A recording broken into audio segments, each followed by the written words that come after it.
నమో భగవతే వాసుదేవాయ. అందరికీ నమస్తే అండి. ఈ 2026 సంవత్సరంలో భీష్మ ఏకాదశి ఎప్పుడు వచ్చింది? ఈ భీష్మ ఏకాదశి ప్రాముఖ్యత ఏంటి? పూజ ఏ విధంగా చేసుకోవాలి? ఏకాదశి సమయాలు, ఈ ఏకాదశికి భీష్మ ఏకాదశి అనే పేరు ఎందుకు వచ్చింది? భీష్ముని కథేంటి? అనేది కూడా ఈరోజు వీడియోలో తెలుసుకుందామండి. ఆ నారాయణునికి ఎంతో ఇష్టమైన రోజు ఏకాదశి. నెలకు 2 ఏకాదశులు చొప్పున సంవత్సరంలో 24 ఏకాదశులు వస్తాయి. ప్రతి ఏకాదశికి ఒక్కొక్క నామంతో పిలుస్తారు. భీష్మ ఏకాదశికి 2 రోజుల ముందు భీష్మాష్టమి వస్తుంది. భీష్మాష్టమి అంటే భీష్ముడు తన శరీరాన్ని వదిలి ఆ శ్రీకృష్ణ భగవానులో ఐక్యమైన రోజండి. భీష్ముడు చనిపోయిన 2 రోజుల తర్వాత ఏకాదశి వస్తుంది కాబట్టి ఆ శ్రీకృష్ణ భగవానుడే ఈ ఏకాదశిని భీష్మ ఏకాదశి అని పిలవాలని సెలవిస్తాడు. అందుకే ఈ ఏకాదశిని భీష్మ ఏకాదశి అంటారు. భీష్ముడికి వివాహం కాలేదు. అందుకనే సంతానం లేదు. మనమందరము అతను చనిపోయిన రోజున అంటే అష్టమి రోజున తర్పణాలు వదలాలండి. అష్టమి రోజు కుదరకపోతే భీష్మ ఏకాదశి రోజు కూడా తర్పణాలు ఇవ్వచ్చు. సంతానం లేని వారు అష్టమి తిథి రోజు తర్పణాలు వదిలితే తప్పకుండా సంతానం కలుగుతుంది అంటారు. మాఘమాసంలో శుక్లపక్షంలో వచ్చే ఏకాదశిని భీష్మ ఏకాదశి అంటారు. ఈ ఏకాదశిని జయ ఏకాదశి అని మహాఫల ఏకాదశి అని కూడా అంటారు. ఈ సంవత్సరం భీష్మ ఏకాదశి ఎప్పుడు వచ్చింది అంటే జనవరి 29 గురువారం వచ్చింది. జనవరి 28 బుధవారం మధ్యాహ్నం 2:33 ప్రారంభమై జనవరి 29 గురువారం 12:10 ఏకాదశి సమయం ముగుస్తుందండి. మనం సూర్యోదయానికి ఉండే తిథే ప్రధానంగా భావిస్తాము కాబట్టి జనవరి 29 గురువారం ఏకాదశి జరుపుకుంటున్నాము. భీష్ముడు మహాభారతంలో మహానుభావుడు. తండ్రికిచ్చిన మాట కోసం జీవితాంతం వివాహం చేసుకోకుండా భీష్మ ప్రతిజ్ఞ చేసిన ధర్మపురుషుడు. ముందుగా కురువృద్ధుడైనటువంటి భీష్మ పితామహుని గురించి అయితే తెలుసుకుందాం. భీష్ముడు సాధారణ మనిషి కాదు. పూర్వజన్మలో మునిశాపం పొందిన అష్టవసువులలో ఒకరు.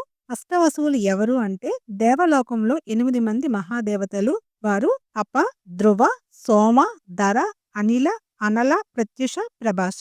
ఒకసారి అష్టవసువులు వశిష్ఠ మహర్షి ఆశ్రమంలో ఆవుని అపహరిస్తారు. కోపించిన వశిష్ఠుడు శాపం పెడతాడు, మీరందరూ భూలోకంలో మానవులుగా జన్మించాలి అని. అప్పుడు వసువులు భయపడి మహర్షిని వేడుకుంటారు. వశిష్ఠుడు దయచూపి ఇలా అంటాడు, 7 వసువులు చిన్న వయసులోనే మరణించి మళ్లీ స్వర్గానికి వెళ్తారు. కానీ ప్రభాస వసువు మాత్రం దీర్ఘకాలం భూలోకంలోనే జీవించాలి, చాలా బాధలను అనుభవించాలి అని శాపం విధిస్తాడు. ఆ వసువే భీష్ముడు. ఈ 8 మంది వసువులు ఎవరి కడుపున పుడితే మంచిది అని అనుకుంటుంటే పక్కనుండి గంగాదేవి వెళ్తుంది. గంగాదేవి కూడా శాపం కారణంగానే భూలోకంలో జీవించవలసి ఉంటుంది. ఆ తల్లి కడుపున పుడితే మంచిదని భావించిన వసువులు గంగమ్మతో శాపం గురించి చెప్పి తన పుట్టగానే మోక్షం ప్రసాదించమని కోరుతారు. భూమికి దిగి వచ్చిన గంగాదేవిని మోహిస్తాడు శంతనుడు. వివాహం చేసుకుంటాను అని అంటాడు శంతనుడు. నేను ఏమి చేసినా అడ్డు చెప్పకూడదు, అలా చెప్పిన మరుక్షణం నిన్ను వదిలి వెళ్ళిపోతాను అని షరతుతో శంతనుడిని వివాహం చేసుకుంటుంది. గంగాదేవి తమకు పుట్టిన బిడ్డలందరినీ నీటిపాలు చేస్తుంది.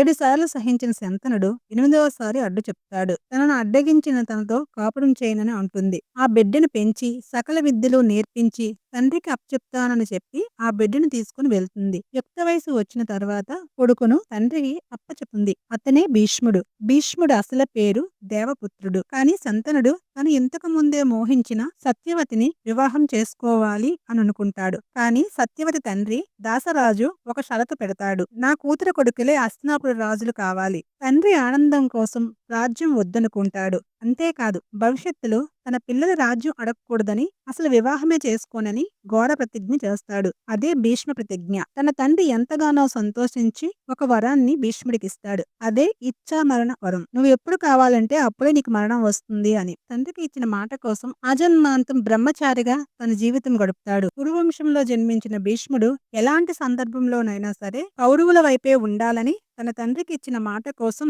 అధర్మం కౌరవుల వైపు ఉందని తెలిసినా కూడా వారి వైపే నిలుస్తాడు. మహాభారతంలో భీష్ముడు కౌరవుల పక్షాన యుద్ధం చేస్తాడు. అతనిని ఎవరూ గెలవలేకపోతారు. అప్పుడు ఆ శ్రీకృష్ణ పరమాత్ముడు అర్జునుడికి ఒక మార్గం చూపిస్తారు. అర్జునుడు శిఖండిని ముందుంచి బాణాలు వేస్తాడు. భీష్ముడు శిఖండిపై ఆయుధం ఎత్తలేకపోవడంతో అర్జునుడు బాణాల వర్షంకు భీష్ముడు పడిపోతాడు. కానీ చనిపోడు. అదే అంపశయ్య. బాణాల మంచంపై ఇలా 58 రోజులు ఉంటాడు భీష్మ పితామహుడు. తనకి ఇచ్చామరణం ఉన్నా కూడా అంత బాధను భరిస్తూ 58 రోజుల పాటు అంపశయ్యపైనే ఉంటాడు. ఇలా ఉండడానికి కారణం ఏంటంటే 2 కారణాలు ఉన్నాయి. భీష్ముడు దక్షిణాయనంలో మరణించాలని అనుకోడు. అందుకే సూర్యుడు ఉత్తరాయణంలోకి వచ్చే వరకు బాణాల మీదే ఉండి తపస్సు చేస్తాడు. ఇక రెండవ కారణం, ద్రౌపదిని నిండు సభలో అవమానించినప్పుడు అది అధర్మమని తెలిసినా కూడా అడ్డగించకుండా చూస్తూ ఉండిపోతాడు. ఎందుకంటే తండ్రికిచ్చిన ప్రమాణానికి కట్టుబడి కౌరవుల వైపే నిలుస్తాడు.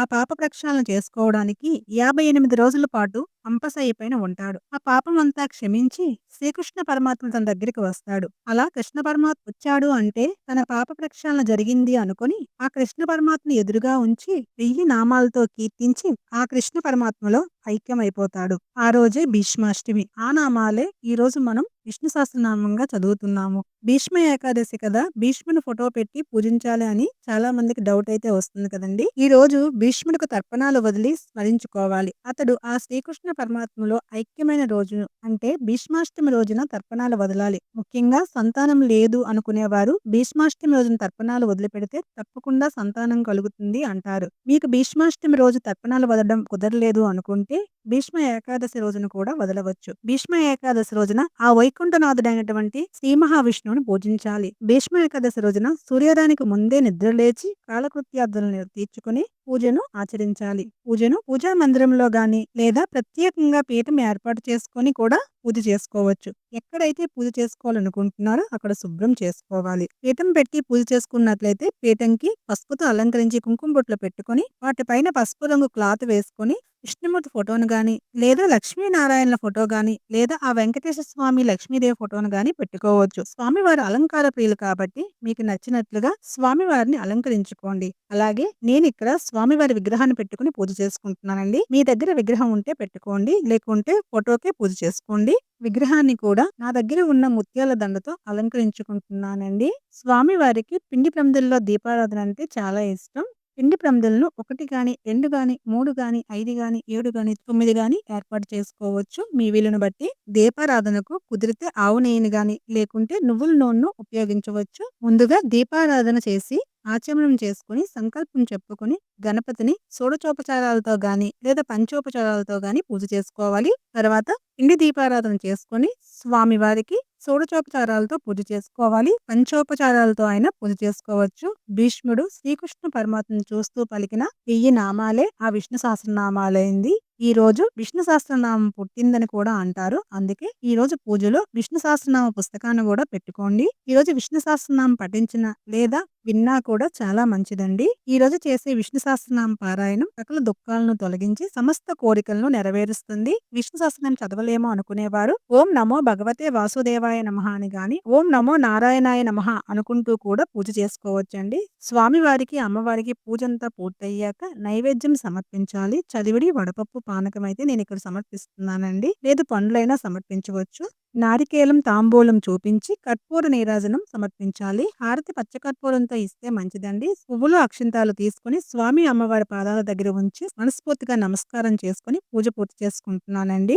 ఏకాదశి వ్రతం చేసుకోవాలి అనుకునేవారు ముందు రోజు నుంచే కొన్ని నియమాలైతే పాటించాలండి. దశమి రోజు సాయంత్రం సూర్యాస్తమయం అయ్యాక ఎలాంటి ఆహారము తీసుకోకూడదు. పాలు పండ్లు మాత్రం తీసుకోవచ్చు. భూషయనం చేయాలి. బ్రహ్మచర్యం పాటించాలి. ఏకాదశి రోజున సూర్యోదయానికి ముందే నిద్రలేచి పూజాది కార్యక్రమాలను నిర్వహించుకొని ద్వాదశి గడియలు ఉన్నప్పుడే ఉపవాస విరమణ చేయాలండి. భీష్ముని కథ వల్ల తెలుసుకుంది ఏంటంటే ఇచ్చిన మాటను తప్పకూడదు, తల్లిదండ్రులను గౌరవించాలి. ఈ వీడియో మీకు నచ్చింది అనుకుంటున్నానండి. నచ్చితే లైక్ చేసి సబ్స్క్రైబ్ చేసుకోండి. ఓం నమో భగవతే వాసుదేవాయ నమః.